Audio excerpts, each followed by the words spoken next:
This is impossible! With man, this is impossible.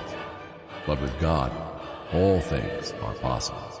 Have you ever wondered about the man behind the parody? Do they strive for more, or is making funny cartoons of other people's original characters all they're destined to do? Well, these are very weird questions you're asking me, but I guess I can answer them? Meet TerminalMontage, an animator on the internet who's best known for his video game parodies who's trying to break out into more original content. So let's dive into the history of his channel and possible future on this platform. Hello, I'm Ryan, and we're going to be montaging it up in this terminal. Jeremy Chinshu is a 33-year-old artist based in the United States, and he's been on the internet for quite some time, as far back as July 27, 2008 in DeviantArt. Actually, no, he was on the internet for even longer. One of his first online series would be called Last Fantasy. This would have released around 2006 on his SmackG's website, though the original website he posted it on is a mess of broken HTML that cannot be recovered. Luckily, the series would be revised and preserved on the duckwebcomics.com. Here's the cover page of my webcomic, Last Fantasy. I actually just made this and remade page 1, but the next 180 pages were made over the last 2 years, so you'll see suck art and watch it gradually get better. This story was thought up during his 7th grade science class, and it's basically just a Final Fantasy /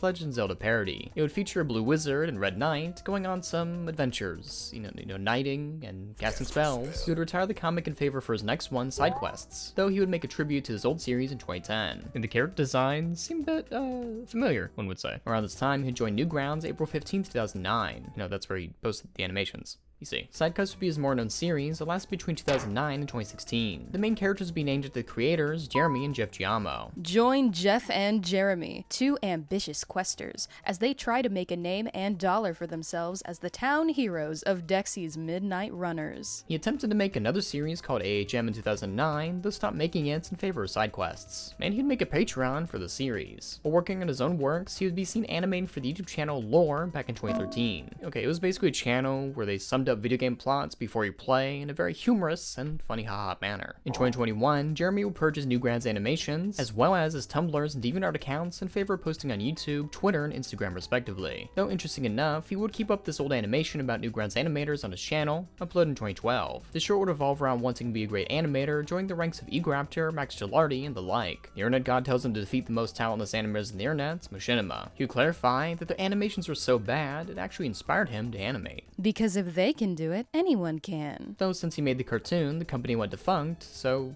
I guess he won there. His earliest video on the channel, released April 30 of 2011, has entered the DQ's Mini Blizzard video contest. He wasn't a runner-up. Much like his newer content, his older works revolve around video game parodies. However, he wouldn't find his footing until he released a series, no pun Nintendo, created with his old friend, Jeffrey Giamo, that would feature voice acting and puns based on respective cartoons. Punch Buggy, stop it, Luigi. You know I bruise like a peach. Alongside this, he would make other parodies and shorts based on video games. This would help shoot him over 100,000 subscribers around 2015. During that year, in 2016, he would make animations for Game Grumps doing, you guessed it, cartoons about video games. He'd also work for Butch Hartman's Nuke series, The Garden, for a short period of time. It was about some animals who work in the Garden of Eden. Between you and me, I don't think that's biblical canon, and I've read the book. As for other collaborations, he'd work with Guild Wars 2 on an ad in 2017, as well as Sega. In 2023, he'd work on a Sonic comic called Now It's Your Turn, featuring Sonic, Tails, and Silver beating Eggman up. But we're getting ahead of ourselves just a small bit, so please calm down. Alright, please. As right now, we need to talk about his main line and most popular series, the Something About series. Also, if you're liking the video so far, be sure to like, subscribe, and turn on notifications. Also, be sure to comment your thoughts so far. Thanks. The passion of friendship will soon blossom.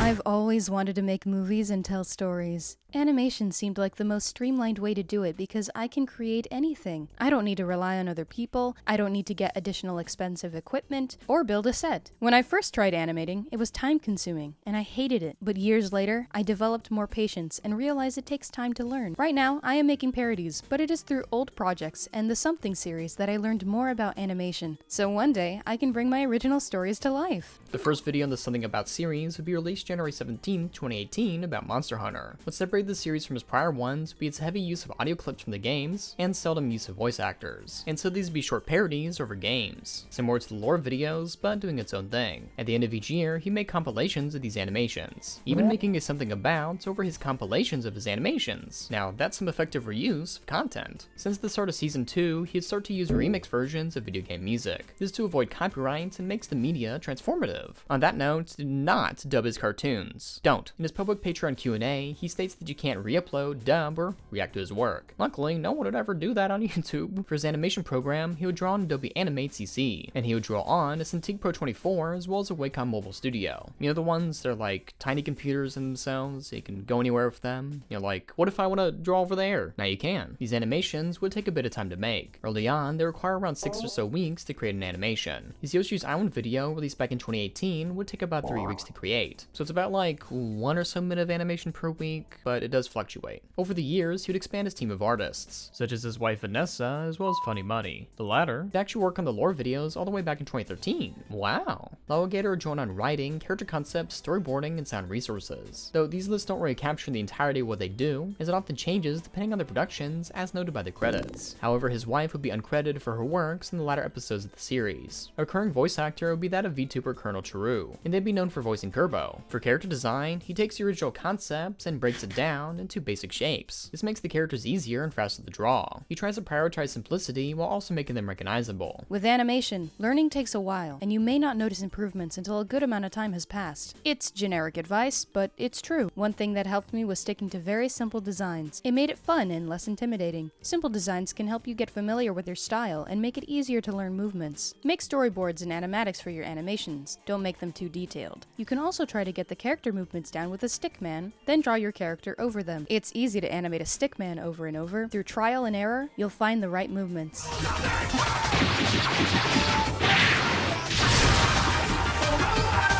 As for standard animation, he has a nice 7-step process for creation. Number 1, write the script. Number 2, make the animatic. They usually skip storyboarding and get straight into it. Number 3, they break the animatics into multiple files. It's about 1 file every minute of animation. Then they're passed to the background artist to create backgrounds. Number 4, when the animatics are finished being separated, Jeremy starts to do the line art as well as character colors along the way. Number 5, when the backgrounds and line arts are being done, he and or Funny Money or Logator work on coloring. Lip syncing is done during this phase, if not started during the animatic one. Number 6, sound design and editing are done in Premiere, and this part can take a while to do. For his Resident Evil 4 video, he used 340 different sound effects placed 883 times across the 7-minute video. Whew. Finally, for number 7, he has the Patreon supporter tier list. Once credits are completed, he adds some metadata, subtitles, the thumbnail, then he uploads it. This can be quite an intensive process, even with a lot of people to help produce it. Originally, he was able to get these videos out on a speedier pace. Those newer videos fluctuate around 5 or 10 minutes depending on the subject, meaning longer time between uploads. However, during the 7-step process, he would trim what needed to be cut, such as roughly 70 seconds out of his Metroid animation? That's a lot. Thanks to the series, he'd reach over 4 million subscribers and over 1 billion views on his channel, even selling merch of his parodies and shirts. Some of his videos would reach over 10 million views, and a lucky few would reach over 50 million. One of the fan favorite characters would imbue his Christian side of his life, that being Kerbo. His own fandom wiki even saying, He is also a Christian, he says. That's weird to say, like why would he lie about that? It's even mentioned in his Patreon Q&A. Shown in the 2020 Christmas video, Kerbo would be seen giving gifts and handing out food to the people of the town. What a nice little guy, nice little character. Though one comment would note, the Christian Kerbo joke went too far, causing the comment itself to be added to the something about Kirby in the Amazing Mirror. He would recite an entire psalm, you know, from the Bible. The mighty are gathered against me, awake to help me, and behold.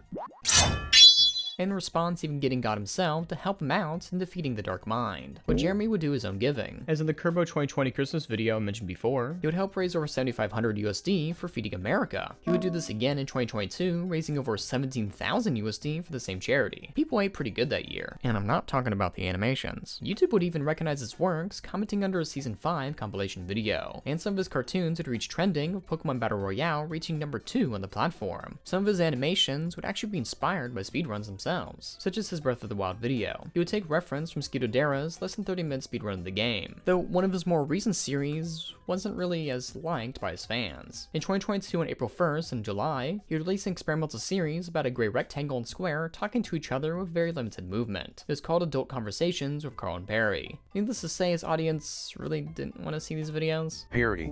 Would you assume custody of my nothing if I lose my employment for completely unrelated performance issues. Still getting good views, mind you, but they underperform compared to his other works and cause him to lose a few subs. Him even noting this on Twitter, though he would release plushes of the characters that fans of the show did like. Since this is his channel, he is able to experiment with what he likes. Under his Kirby 64 video, he's quoted as saying, "It's okay that some of you won't like some of the things I put in my videos. I encourage you to watch content that you enjoy and support other great creators if you find you no longer enjoy my content. No hard feelings. Do what makes you happy. I spent years working for other people, and I stopped doing that in 2017 because I was miserable making things I didn't want to make because I had to pay the bills. I'm grateful for the opportunity I have, and I don't take it for granted. When I make my videos, I understand I'm making them for an audience, but I'm also making them for me. These videos are not something I can whip up in a week. It takes a month's worth of full-time work, 40 hours a week, at times 50 or more, to make one video. If I'm spending that much time on something, I'm going to make something that makes me laugh. Christian Kerbo makes me laugh, and as long as that's true, Christian Kerbo stays." Throughout the years, he'd been known for creating parodies, and as far back as I can find, he would always be making cartoons over the video games he played, but for just as long, he's wanted his own series. Pointing towards Last Fantasy or even side quests, he's always wanted to have something original to his name. So let me tell you about his upcoming cartoon and the brief history behind it.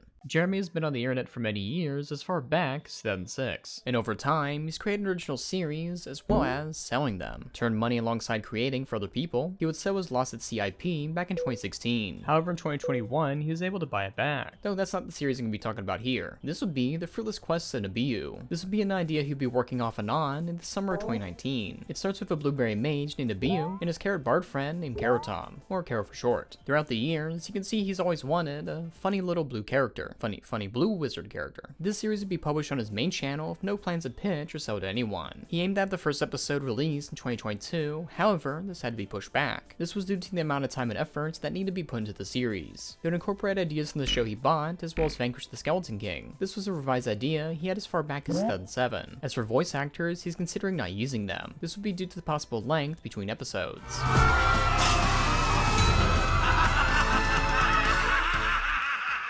The difficult thing about pitching a new series to your audience is that if they hate it, that's kind of it. With animation taking a long time to produce, if it doesn't hit the ground running, you'd essentially be burning yourself out to an audience that would rather have your parody videos, especially since some of the backgrounds for Nabiu can take a whole day to create. There are many reasons why an original video takes longer, one of which is the backgrounds. For most of my life, I loathed drawing backgrounds, especially interior backgrounds like the inside of buildings, but I've gotten a lot better at it, and I actually enjoy the process now. So to test the waters, he would make some shorts within the universe of the show. His first two shorts would get 1.7 and 2.2 million views respectively, as well as capture the hearts of his fans. But it was not a financial gain, as shorts don't really make a lot of money. On Twitter, he posts about his Arceus shorts getting over 600k views, but less than $20 in revenue. The first short will be released in May, and the second in June in 2023. He has one more short in the works before posting the first episode of the series. From what he's shown so far, it's always exciting to see creators venture out into creating more original content. An example of it going well would be for Meat Canyon, either in his Monster Lab or Melvin Macabre series. The difficult thing about diverting from original content is still capturing that feeling within something that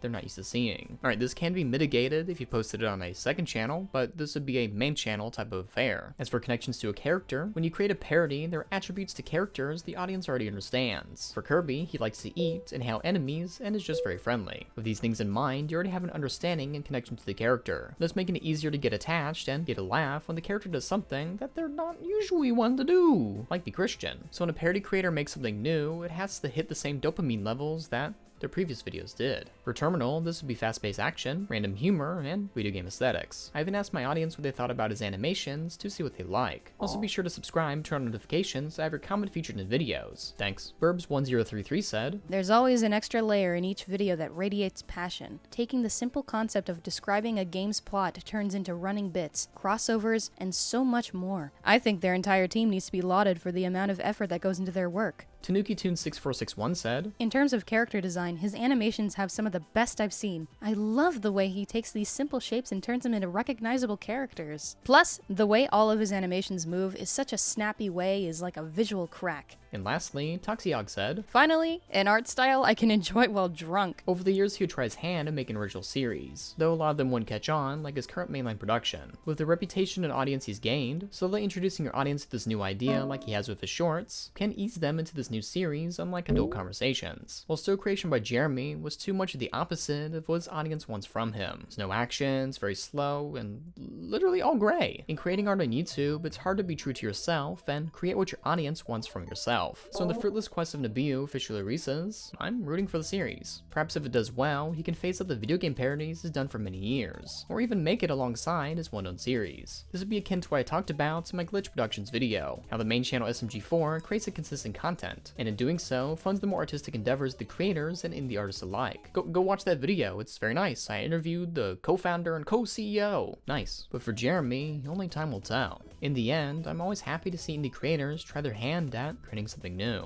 and I look forward to what Jeremy makes next. We released shorts for the Fruitless Quest of Nabu, and I appreciate all the support. I'm still slowly working on first full episodes of the Fruitless Quest of Nabu, but I do have another short in the works before the premiere of the series. Thank you all again for making it possible for me to do the thing I love for a living, and thanks for watching my stuff. Hey, thanks for watching, and be sure to support me on everything. Literally, everything. My social media, YouTube channels, and even Patreon. Also, shout out to Valentine Bay VA, who did voice lines for this video. Great stuff. Also, go check out my animated podcast, The Does JJ. Hey, we're doing this movie. Can you fucking do a fucking Black Adam burger? And they're like, what do we do with it? And they're like, we do not fucking care. Just sell a Black Adam burger, please. We also made a Discord server for our podcast, so check the link in the description to join. Until next time, keep on drawing, and don't forget to have fantastic.